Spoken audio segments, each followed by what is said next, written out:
नमस्कार दोस्तों, हमारे YouTube चैनल पर आपका एक बार फिर से स्वागत है।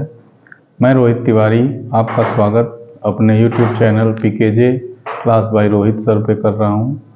और आपने जो हमारे पिछले वीडियो पे लाइक और सब्सक्राइब किया उसके लिए हम आपका एक बार पुनः आभार व्यक्त करते हैं।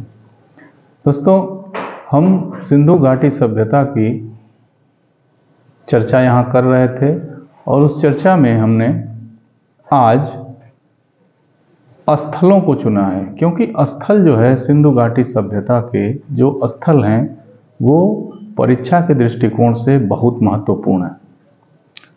स्थलों से ही सबसे अधिक प्रश्न बनते हैं और स्थलों से बहुत सारे ऑब्जेक्टिव और इन्हीं स्थलों के अध्ययन से हम सिंधु घाटी सभ्यता की पूर्ण विशेषता को अच्छे प्रकार से समझ सकते हैं।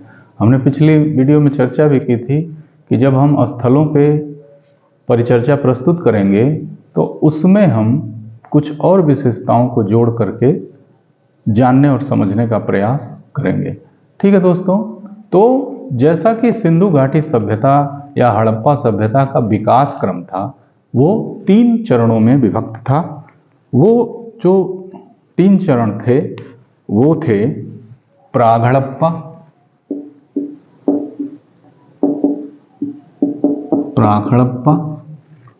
हड़प्पा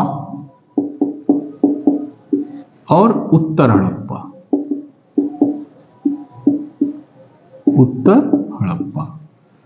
तो आज हम मुख्य रूप से प्राग हड़प्पा और हड़प्पा के कुछ स्थलों पे चर्चा करेंगे। प्राग हड़प्पा को समझना इसलिए आवश्यक है क्योंकि ये जो प्राग हड़प्पा की संस्कृतियां थी या जो छोटी छोटी सभ्यताएं थी वो ग्रामीण और उपनगरीय सभ्यताएं थी, जिनके चरणबद्ध तरीके से विकास करके या उन संस्कृतियों का जब चरणबद्ध तरीके से विकास हुआ तो उसी विकास के द्वारा हड़प्पा जैसी नगरीय सभ्यता का पूर्ण विकास हो पाया।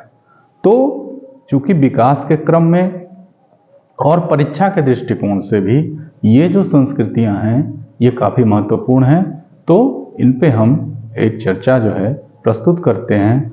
और सबसे पहले हम प्राग हड़प्पा सभ्यता की कुछ प्रमुख संस्कृतियों या कुछ प्रमुख स्थलों को देखने का प्रयास करते हैं।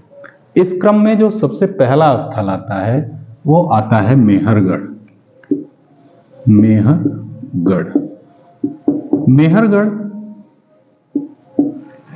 के बारे में अगर देखा जाए तो इसका जो कालखंड है वो लगभग 7000 ईसा पूर्व से लेकर के 3300 ईसा पूर्व के आसपास का काल है।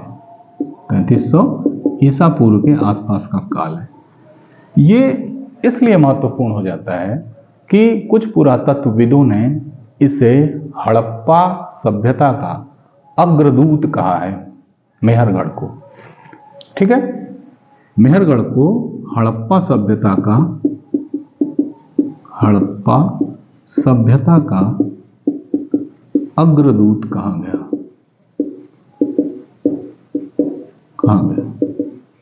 ठीक है, अगर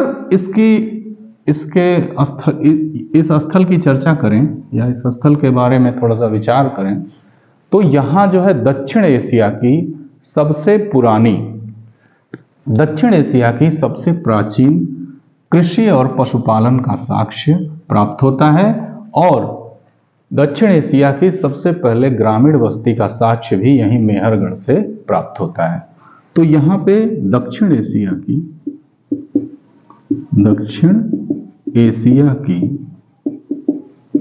सबसे प्राचीन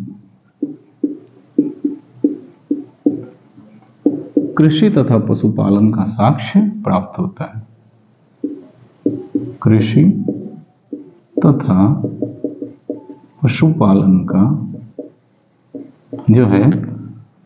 का साक्ष्य जो है वो प्राप्त होता है यहां से।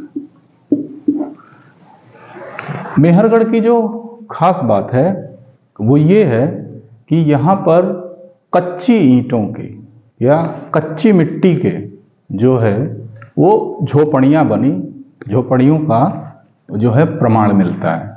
तो यहाँ पे कच्ची मिट्टी से बनी झोपड़ियों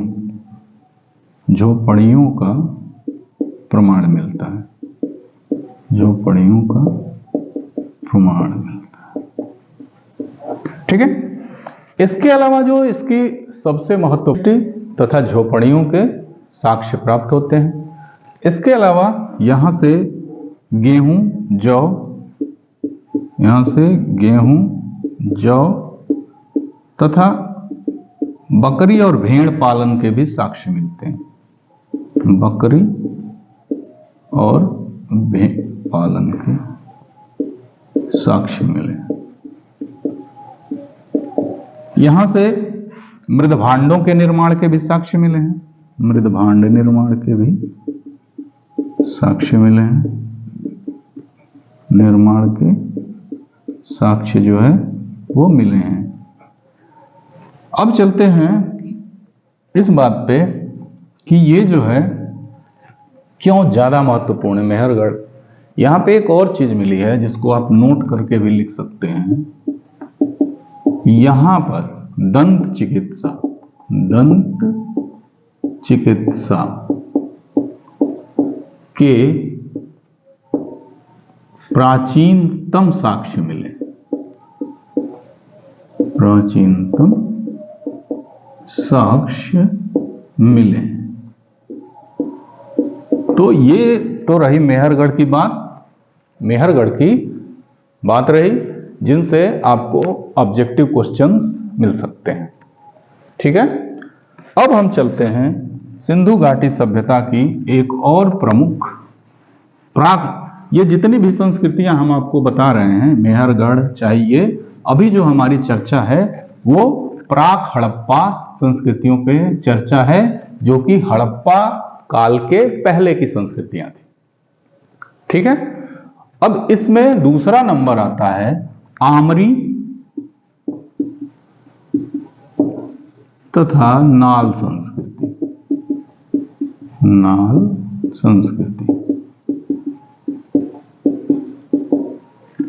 आमरी तथा नाल संस्कृति हड़प्पा चरण का प्रतिनिधित्व करती है।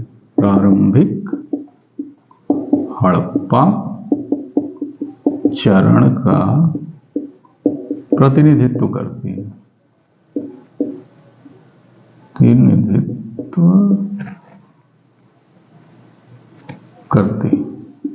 ठीक है।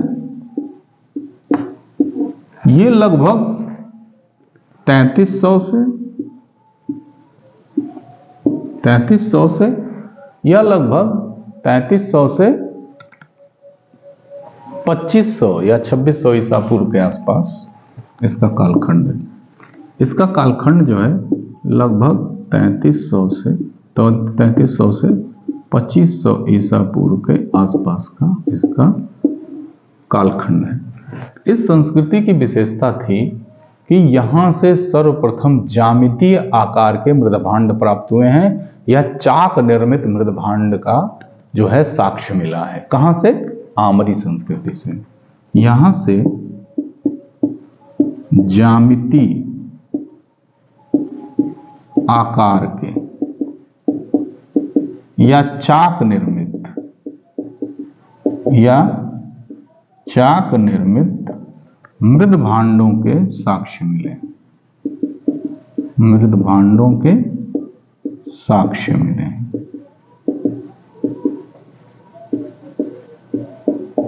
सर्वप्रथम यहां से चाक निर्मित मृदभांडों के साक्ष्य मिले हैं, जो कि सभ्यता या संस्कृति के विकास को प्रतिबिंबित करता है। क्योंकि जब सभ्यता या संस्कृति का विकास होगा तो मानव नई तकनीकियों का प्रयोग करेगा और जो पहले की चीजें हैं उनसे अधिक व्यवस्थित या सुसंगठित चीजों को बनाने का प्रयास करेगा। तो ये जो है सबसे पहला प्रमाण मिलता है चाक निर्मित मृदभांड का। कहां से? आमरी से। इसके अलावा आमरी से सबसे पहले, सबसे प्रारंभिक स्तर पे जो है वो यहाँ पे सबसे पहले आमरी से सबसे पहले कच्ची ईंटों से निर्मित घरों के मकान मिलते हैं। यहां से सबसे पहले कच्ची मिट्टी के ईंटों से निर्मित मकान प्राप्त होते हैं। कहां पे सबसे पहले कहां प्राप्त होते हैं? आमरी में कच्ची मिट्टी के ईंटों से निर्मित मकान प्राप्त होते हैं। इसके अलावा यहां पर मतलब आमरी में अनाज भंडारण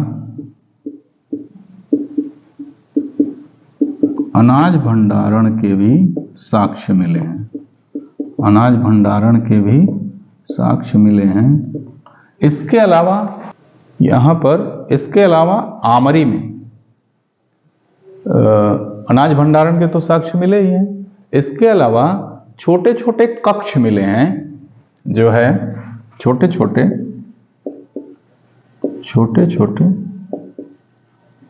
कक्ष मिले हैं,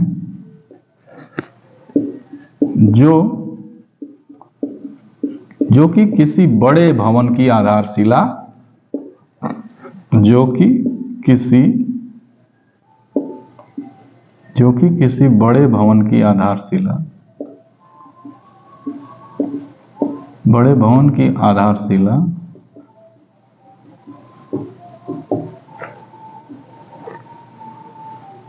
के आधार बनते हैं। ठीक है, तो यहां पे जो है कच्ची ईंटों के मकान मिले हैं, अन्नागार या इससे संबंधित ये जो छोटे छोटे कमरे मिले हैं, ये इसमें दो तरह का अनुमान, या तो हो सकता है कि ये अनाज के कोठार रहे हों, या फिर ये छोटे छोटे घर किसी विशाल जो है भवन या फिर उससे संबंधित रहे होंगे।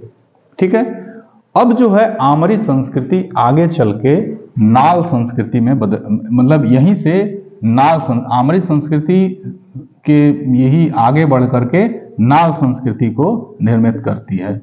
और नाल संस्कृति जो है नाल संस्कृति का निर्माण करती है।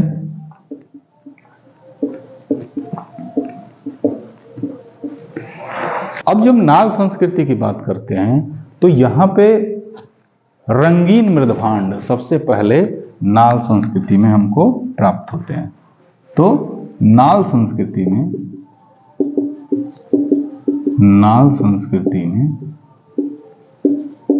रंगीन मृदभांड हमें प्राप्त होते हैं। रंगीन मृदभांड हमें क्या होते हैं? प्राप्त होते हैं।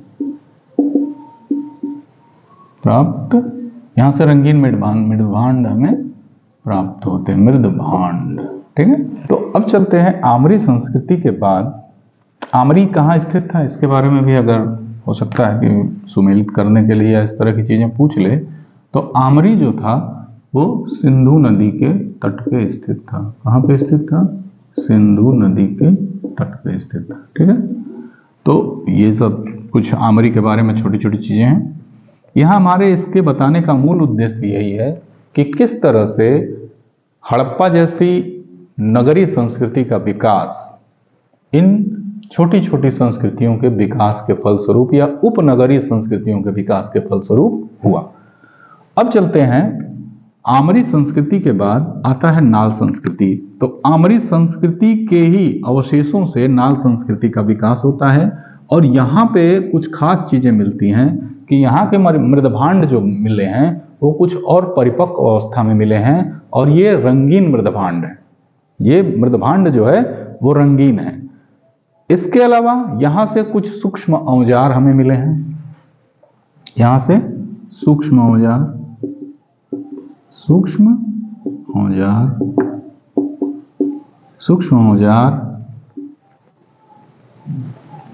औजार मिले हैं। यहाँ से छोटे छोटे मनके मिले हैं।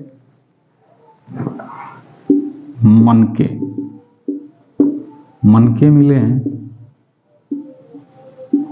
तो नाल संस्कृति से मतलब हमको बेहतर, मतलब आमरी संस्कृति से बेहतर हमको क्या मिले हैं? मृदभांड मिले हैं कुछ सूक्ष्म औजार मिले हैं तथा कुछ मनके इत्यादि मिले हैं। इसके अलावा यहां से अनेक प्रकार की तांबे की वस्तुएं मिली हैं। यहां से तांबे की वस्तुएं मिली हैं, तांबे की वस्तुएं,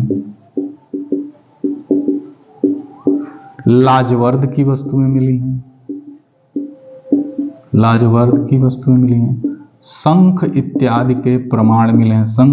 शंख से निर्मित भी वस्तुएं मिली हैं, शंख से निर्मित वस्तुएं मिली हैं।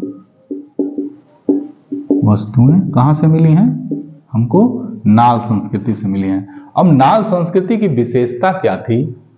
यहां सबसे पहले जो जल नियोजन प्रणाली का सबसे प्राचीनतम साक्ष्य हमें नाल संस्कृति से मिलता है। जल नियोजन का प्राचीनतम साक्ष्य हमें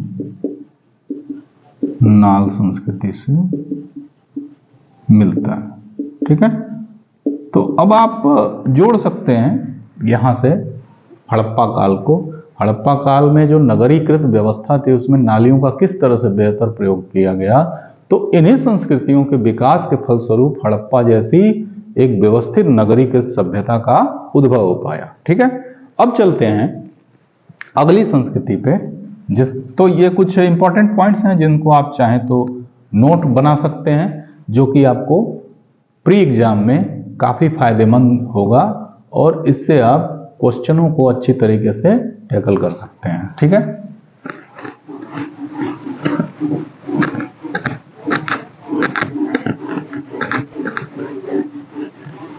अब हम चलते हैं अगली संस्कृति पे जिसका नाम है, इसके बाद अगला स्थल है कोटदीजी।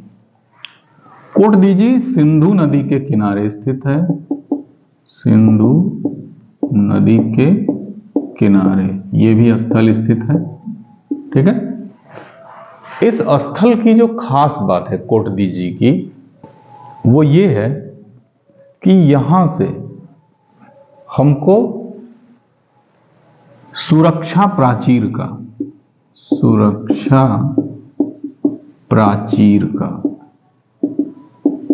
सबसे पुराना साक्ष्य मिलता है कोटदीजी से। मतलब जो हमने देखा है सिंधु घाटी सभ्यता में कि नगरों की सुरक्षा के लिए उसके चारों तरफ प्राचीर बनाए जाते थे और चारदीवारी बनाई जाती थी, उसका जो सबसे प्राचीन प्रमाण है वो मिलता है कोटदीजी से। कोटदीजी जो है लगभग 3300 ईसा पूर्व की, मतलब ये प्रकाश में आई या इसका जो कालखंड है वो लगभग 3300 ईसा पूर्व का है। कोटदीजी में जो आवासीय व्यवस्था थी, आवासीय व्यवस्था वह 2 स्तरों में थी, वह 2 स्तरों में थी, 2 स्तरों में थी। ठीक है ना, जैसा कि आप बाकी हड़प्पा स्थलों में देखते हैं तो ये 2 स्तरों में थी, उच्च स्तर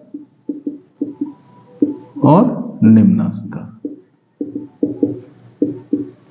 ठीक है, तो इसलिए कोटदीजी जो है वो काफी इंपॉर्टेंट हो जाता है। ताक निर्मित बर्तनों के साक्ष्य भी मिलते हैं। वहां हमने बात किया था जो आपकी जो वो थी आमरी संस्कृति, वहां से चाक निर्मित मृदभांडों की या ज्यामितीय मृदभांडों की बात मिलती है, और यहाँ पे चाक निर्मित बर्तन के साक्ष्य मिलते हैं। कहां से? कोटदीजी से चाक निर्मित बर्तनों के साक्ष्य जो है मिलते हैं, बर्तनों के साक्ष्य मिलते हैं। कहां से? कोटदीजी से। इसके अलावा तो ये सब जो है कुछ इंपॉर्टेंट स्थल हैं और उनके बारे में कुछ महत्वपूर्ण जानकारियां हैं। और अगर मोटे तौर पे हम कहें तो कोटदीजी से हमें हड़प्पा के नगरीय सभ्यता के प्रारंभिक चरण दिखाई देते हैं। मतलब यहां से हड़प्पा सभ्यता के नगरीकरण के प्रारंभिक चरण दिखाई देते हैं। इसके अलावा कोटदीजी के अलावा एक जगह और है रहमान ढेरी करके, रहमान ढेरी, यह स्थल भी पाकिस्तान में ही पड़ता है। रहमान ढेरी स्थल है, यह भी पाकिस्तान में ही पड़ता है। कोटदीजी के बाद अगला स्थल आता है रहमान ढेरी भी पाकिस्तान का एक स्थल है, सिंधु घाटी सभ्यता का प्राक हड़प्पा कालीन स्थल है, जहां से हमें आयताकार मकान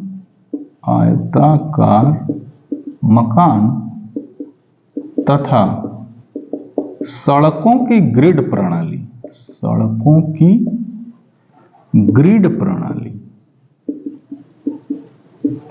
की जानकारी प्राप्त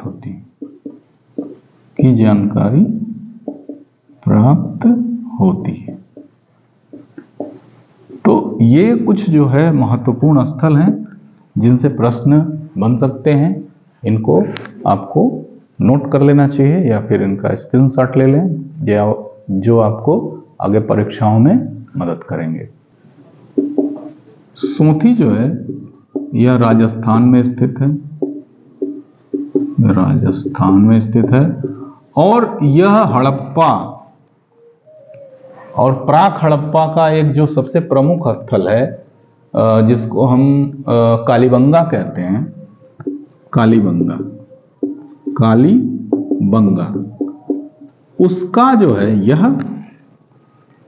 कालीबंगा की जो है वो प्रारंभिक स्थिति हमें सोंथी से प्राप्त होती है, या ये कह सकते हैं कि सोंथी संस्कृति के विकास का ही जो स्वरूप दिखाई देता है वह कालीबंगा में हमको दिखाई देता है।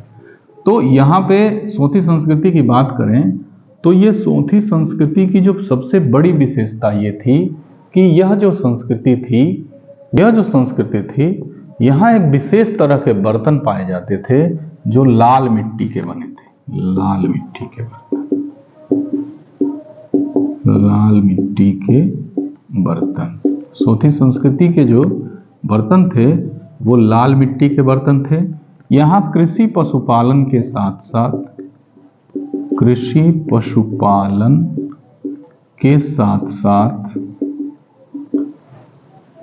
घुमंतु से अस्थायी जीवन के निवास के प्रमाण मिलते हैं। कृषि पशुपालन के साथ साथ घुमंतु से अस्थायी जीवन के प्रमाण प्राप्त होते हैं। सोंथी संस्कृति जो महत्वपूर्ण है उसमें जो सबसे इसका महत्वपूर्ण पार्ट है वहाँ यहाँ के विशेष बर्तन हैं जो इसे बाकी सैंधव सभ्यता से अलग दर्जा देती है, और वो जो बर्तन हैं वो लाल मिट्टी के बर्तन हैं जो कि एक विशेष प्रकार के बर्तन हैं। इन्हें सोंथी बर्तनों के नाम से भी जाना जाता है, इन्हें सोंथी बर्तन के नाम से भी जाना जाता है। तो ये कुछ हड़प्पा काल के प्रारंभ की यानी प्राक हड़प्पा काल की कुछ महत्वपूर्ण संस्कृतियां हैं जो कि काफ़ी इम्पोर्टेंट हैं। और यहाँ पे हमारे देखिए बताने का इनको ये है कि जैसा कि पुराने विद्वानों ने ये कहा था प्राचीन काल में कि हड़प्पा संस्कृति के लोग कहीं बाहर से आए थे, तो ये जो प्रमाण मिले हैं खुदाई में वो इस बात को इंगित करते हैं कि हड़प्पा के लोग कहीं बाहर से तो नहीं आए हुए थे, वो लोग इन्हीं संस्कृतियों के विकास से जो है वो हड़प्पा जैसी एक बेहतर और नगरीकृत संस्कृति का विकास कर पाए। ठीक है, अब चलते हैं कालीबंगा। कालीबंगा, हालांकि कालीबंगा में 2 स्तर प्राप्त होते हैं। जो आपका कालीबंगा है, कालीबंगा यहां से 2 स्तर प्राप्त होते हैं, 2 स्तर हमें मिलते हैं। एक तो प्राक हड़प्पा और दूसरा जो मिलता है वो मिलता है हड़प्पा काल। ठीक है, तो यहां से जो है हमको सबसे, कालीबंगा का अर्थ होता है काली चूड़ी। बंगा, कालीबंगा का मतलब अर्थ होता क्या होता है? काली चूड़ी। ठीक है, यहां से सबसे पहले हमें कृषि के सबसे प्राचीनतम साक्ष्य कालीबंगा से मिलते हैं और जुते हुए खेतों के प्रमाण मिलते हैं। यहां से जुते हुए खेतों के प्रमाण सबसे पहले हमको कहां से प्राप्त होते हैं? तो कालीबंगा से हमें जुते हुए खेतों के प्रमाण प्राप्त। आपका ये जो कालीबंगा था वो घग्गर नदी के किनारे है। घग्गर, जिसे लुप्त प्राय सरस्वती नदी कहते हैं। कालीबंगा से हमें जुते हुए खेतों के सबसे प्राचीनतम प्रमाण मिलते हैं। इसके अलावा यहाँ पे अग्नि वेदिकाएं प्राप्त होती हैं। अग्नि वेदिकाएं भी प्राप्त होती हैं। तो यहां पे कुल मिला जुला करके हमें दो तरह के प्रमाण प्राप्त होते हैं, एक तो कृषि और दूसरा धार्मिक अनुष्ठान के प्रयोग, धार्मिक अनुष्ठानों के भी प्रमाण हमको कालीबंगा से प्राप्त होते हैं। कालीबंगा का, तो कालीबंगा से हमें व्यवस्थित बसावट की जो है वो एक क्रम देखने को मिलता है। व्यवस्थित बसावट का क्रम जो है कालीबंगा से देखने को हमें प्राप्त होता है। तो इसके अलावा अगर हम आगे बढ़ते हैं तो हरियाणा के भी कुछ प्रमुख जो है क्षेत्र थे, जिनमें बनावली,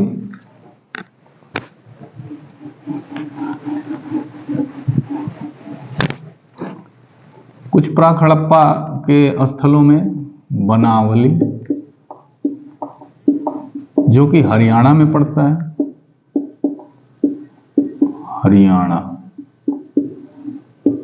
ये बनावली भी जो था वहां भी हड़प्पा, प्राक हड़प्पा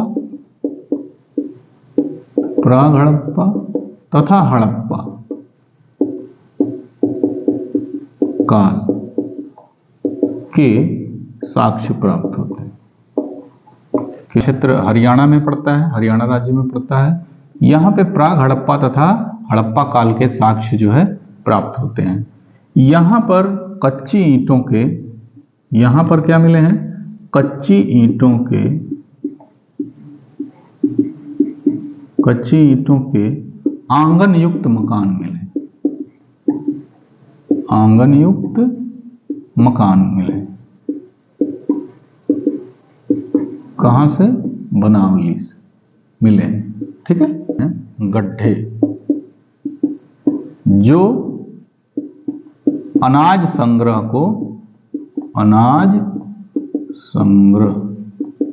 को दर्शाते हैं। ठीक है, तो ये जो है कुछ प्रमुख स्थल हैं। इसके अलावा एक और स्थल है हरियाणा में जो कुणाल नाम से जाना जाता है। कुणाल, ये भी हरियाणा में प्राप्त हुआ है। यहां से कुछ एक घड़ा प्राप्त हुआ है चांदी का। यहां से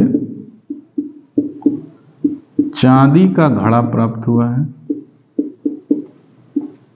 चांदी का घड़ा प्राप्त हुआ है जिसमें से अर्ध कीमती आभूषण, ठीक है, अर्ध कीमती आभूषण, अर्ध कीमती का मतलब लाजवर्द वगैरह के आभूषण प्राप्त हुए हैं। सोने के यहाँ पे झुमके तथा चांदी के मुकुट प्राप्त हुए हैं। यह थोड़ा सा इंपॉर्टेंट हो जाता है क्योंकि यहाँ पे कुछ अलग सी चीज मिली है स्पष्ट रूप से।